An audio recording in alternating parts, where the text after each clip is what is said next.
Hey, good morning, everybody. And I appreciate you being here this morning. It's Thursday. This is Thursday Morning Live. And this is actually a little impromptu podcast this morning. But I am joined by my good friend, Jay Scott. Jay, how you doing?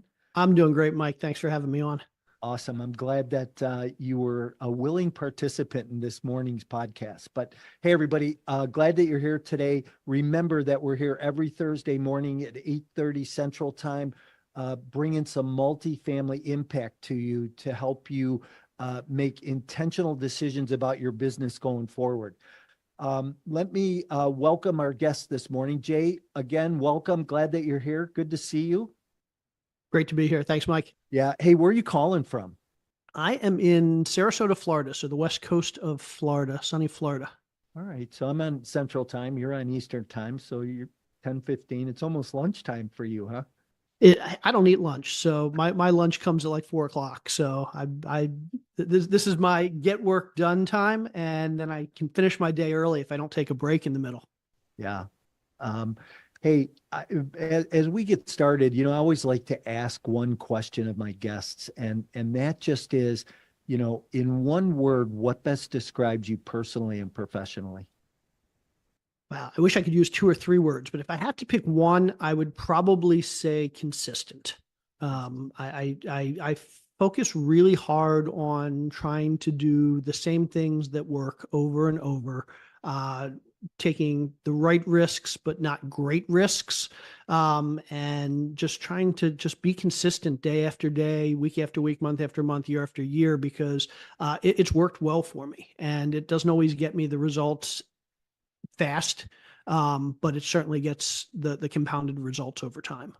Yeah, I love that. I think what you said there about doing the same thing over and over again every day, it's that gentle grind of those same basic fundamentals. And I think that people need to remember that. One of my coaching clients, I was having a call yesterday, and we were talking about, some leads coming in from some ads she's running for raising capital. And I said, Kate, you can't just try to call them once. You have to be consistent. And you've got, and I think that's one of the big things in today's environment is being consistent in everything you're doing. That's awesome. I love Yeah, I think a lot of people don't realize that consistency drives compounded growth, not linear growth. And so if I can consistently grow my business and everything I'm doing, let's say 1% a month, that doesn't mean that after 10 months, I've grown 10%. I grew 1% the first month, and then 1% on top of that the second month, and the 1% on top of the total amount every month. By the time you get to month 10 or 12 or whatever, you've grown 15%. And by the time you get 3 years in, you've grown 50%. The growth compounds. And so being consistent and doing the same thing over and over really drives exponential growth in the long term, not just linear growth. Yeah, yeah, that's awesome.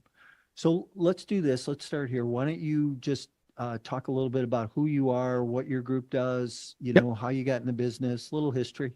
Yeah, so I am a former engineer and MBA business guy. Spent most of my career before real estate in the tech world, out in Silicon Valley. 2008, fell into real estate, and for the last 16 years, have been doing real estate primarily. We flipped houses for about 10 years, flipped about 500 houses in 10 years. And then in 2018, I was burned out from flipping houses and decided to move into bigger stuff, and found my partner, Ashley Wilson. And we now run a company called Bar Down Investments. We own about 1,200 units around the country, mostly in the South and the Southeast. And we buy, renovate, and resell value add multifamily apartments. We syndicate. Nice. And so let me ask you this. We're both in the same space, obviously. I know a lot of my listeners are multifamily investors, either on the passive side or the active side. But what are you guys working on right now? We are just grinding. So the last 2 years have been tough for everybody in this business. We know that the market has changed a lot since interest rates started going up. We're not seeing nearly as many deals. The deals we are seeing, sellers aren't willing to come down to prices that make sense for us. but we've consistently made offers over the past 2 years, and we just keep grinding away because we know that the market is going to get better. It's starting to get better, and we're starting to see more deals. At the same time, we've put together a couple of funds that allow us to invest in other people's deals. We're getting ready to launch a new fund next month. So that kind of opens up the world to us by being able to partner as an LP in other people's deals. So it gives us some additional flexibility and diversification.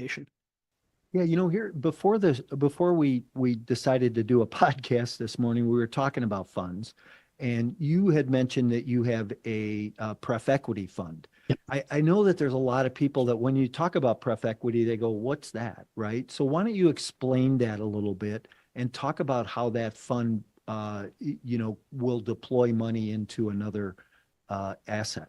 Yeah, in a traditional investment, you kind of have two layers of money coming into that deal. You have the debt, the loan from the bank or the lender, and then you have the investors, the equity coming in. And so we get as much as we can in loans, hopefully 75% of the total price in loan from the lender. And then we bring in money from investors for the other 25 or 30%. And because the lender always gets paid first, every month we write that check to the lender first, they're taking less risk than the rest of the investors. The rest of the investors get paid last. And so for that reason, the lender is in a lower risk position than our investors. Because they're in a lower risk position, they tend to make less money. We pay them 7 or 8% interest on their loan. The investors can make a whole lot more money, but because they're paid last, they're taking more risk for making those larger returns. Preferred equity sits right in the middle of the lender and the other investors. So it's a separate group of capital, a separate tranche of capital that sits between the lender and the regular investors, which means they get paid second. So the lender always gets paid first. The pref equity group always gets paid second. And then the rest of the investors, the regular investors, always get paid third. Because they get paid second instead of last, they have a little bit less risk than the regular investors.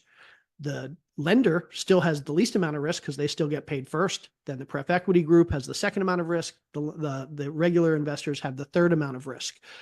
Because they sit in the middle and because they have less risk than the regular investors, they tend to make less money, but they have more risk than the lender who gets paid first. And so they make more money than the lender. So it's a nice sweet spot between the two groups that are generally invested in a deal, the lender and the investors, because you have less risk than most of the investors in the deal, but you still make more money than the lender is going to make. And so the pref equity is a good combination of low risk, reasonable returns for investors that are looking for something that's a bit more consistent cash flow, a bit more consistent risk, and lower risk in what can be otherwise volatile times. Yeah, so that was a great explanation of the capital stack, right? So hopefully that some of those people that had that question about what's pref equity, how can I use it, that kind of clears that up for them. Good, thanks for doing that. The other thing that comes to mind is in the environment we're in, because interest rates have gone up and nobody knows where the economy's going. And I even hate putting these words out into the universe, but I think raising capital over the last year has gotten tough. Have you found the same thing? So 2 questions. Have you found the same thing? And is it easier to raise money into a fund or into an individual deal? Are you ready to skyrocket your investment portfolio and leave a legacy?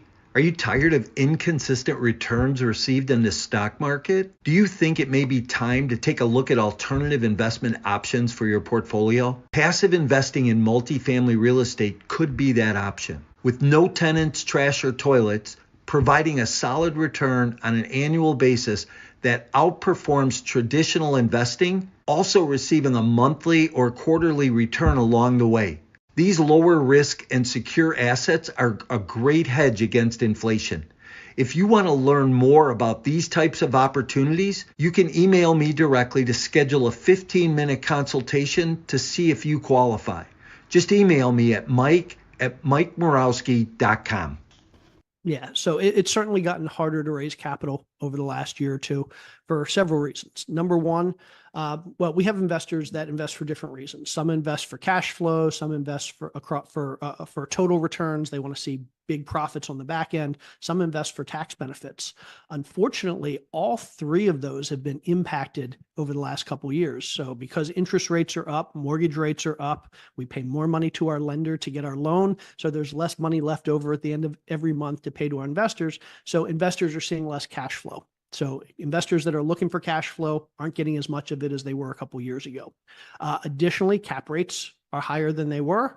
We're not seeing rents grow as quickly. Expenses are growing quickly, so NOI is not growing as quickly. And so resale values aren't nearly as high as they were a couple of years ago. So investors who are investing for large profits on the back end, they're not getting as large a profits on the back end. For investors that were looking for tax benefits, well, up until about a year and a half ago, we had this thing called 100% bonus depreciation, where if we bought a new property, we could depreciate that property, or we could accelerate the depreciation of that property tremendously. We could get a lot of tax benefits in that first and second year. Unfortunately, the tax laws are starting to expire. They're starting to change, and we're seeing fewer tax benefits. So those investors who 2 years ago were investing primarily for tax benefits are seeing fewer of those now. And so all three reasons that we typically invest in real estate have diminished over the last couple of years with the changing economy. And investors realize that. And so they're being a lot more careful with their money. They're sitting on the sidelines waiting for better opportunities or better times. It's not that they don't want to invest in real estate. They're just waiting for the market to improve. And so they're sitting on the sidelines. So there's a lot of money out there, but it's really hard for us to capture it right now. Yeah. How do you see that changing? So it's definitely going to change as the market changes. So I think we are poised for a rate cut from the Fed next week. The first rate cut that we've seen in about 4 years. We'll likely see a couple more rate cuts by the end of this year, which will hopefully drive down mortgage rates a little bit. It should certainly drive down rate cap costs, which is the insurance that a lot of us as operators pay when we get floating rate loans. And it should drive the financials a good bit because one, we're going to see lower mortgage rates, which means we're going to have more cash flow at the end of the day. We're probably going to see lower cap rates because as interest rates come down, cap rates tend to fall. As interest rates come down, we tend to have a spur in the economy. So people are going to be making more money. Hopefully we can raise rents more quickly. So total returns should increase. And then the hope is that there was a bill in the Senate about 2 months ago that failed to pass the Senate that would have restored this 100% bonus depreciation. There's good reason to believe that once the election is over, there's a lot of politics at play. Once the election's over, regardless of who gets elected, I think there's a good chance that we will see those tax benefits restored. And so those who are investing for tax benefits are going to see that benefit as well. So I think regardless of what our investors are looking for over the next 6 to 12 months, we're going to start to see a lot more of it, and they're going to be a lot more willing to put their money into deals. When do you think that bonus depreciation will get restored? It's so hopefully it will be taken up at the beginning of the next administration. So probably January, February of next year when we see the new Congress. Hopefully it gets pushed through quickly. And the hope this year was that it would get pushed through fast enough that it would retroactively take effect for 23. Hopefully, if it gets passed in 24 or early 25, it retroactively takes effect for this year. Yeah. That would definitely be good. So something to talk about when you're talking about raising capital is still that bonus depreciation and how investors can benefit from that. So, I know that the cost segregation guys are sitting on the sidelines hoping that this happens and comes through. So, hey, as we wind down here, I really appreciate, again, this impromptu little podcast this morning. But as we wind down here this morning, let's talk about the upcoming summit. You're going to be one of the speakers. You're going to be on a high-performing panel at the summit. I know that you've spoke before. And, why don't you share a little bit about, your past experience and what you're going to talk about? Yeah, I'm definitely excited about the upcoming conference and being on the panel with some tremendous other panelists. We're going to be talking about performance, and we're going to be talking about how you can take your current level of success and your daily habits and really supercharge them so that you can start to create higher levels of success and start to do those things that you see other people doing and saying, hey, I don't know how they're doing it. I don't know how to get to that level.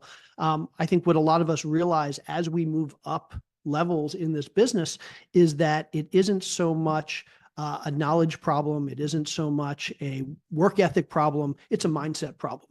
And so on this panel, I suspect we're going to be talking a lot about the mindset of high achievers, high performers, and how those who are starting out their career or building their career can really get into the right mindset so that they can supercharge that growth and supercharge that success.